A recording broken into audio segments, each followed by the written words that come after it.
அதுவும் இல்லாமல் ஒரு முதலமைச்சர் ஒரு நாட்டுக்கு வந்து முதலீடுகளை இருக்கிறான்னும் போது அந்த முதலீட்டாளர்களுக்கு ஒரு நம்பிக்கை வருது. இவ்வளோ தூரம் வந்து எஃபர்ட் எடுத்து வராங்கன்னா தே மீன் பிஸ்னஸ், ரைட்?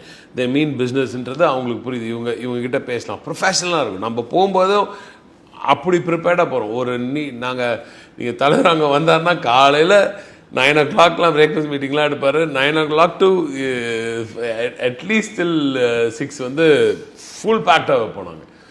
அதுக்கப்புறம் கூட டின்னர் மீட்டிங்ஸ்லாம் இருக்கும். ஸோ அவருக்கு எப்பவுமே ஷெட்யூல் அப்படி பேக்டாக இருந்தால் தான் பிடிக்கும். அவருக்கு வேலை செஞ்சுனே இருக்கணும். அவருக்கு அந்த மாதிரி ஒரு ரிலாக்ஸ் பண்ணுறதோ தாட்டே இருக்கு சார். நீங்கள் அதை அவங்களோட கம்பேரே பண்ணாதீங்க. நீங்கள் முந்தைய ஆட்சியாளர்களோட இவரை கம்பேர் பண்ணிலாம் கேட்குறேன். எங்களுக்கெல்லாம் தூக்கமே இருக்காது அங்கே போனால்.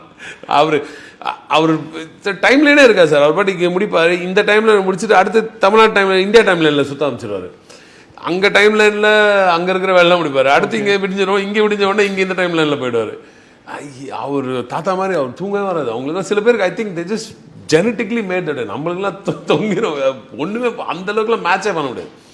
அவர் கண்டினியூஸாக பாட்டு கேஷுவலாக இருப்பார்.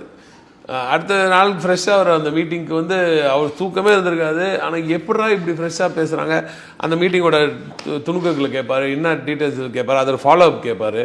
ஸோ சில பேர் பில்ட் தட் வே. ஸோ நம்மலாம் பிளஸ்ட் இந்த மாதிரி ஒரு முதலமைச்சர் வரதுக்கு.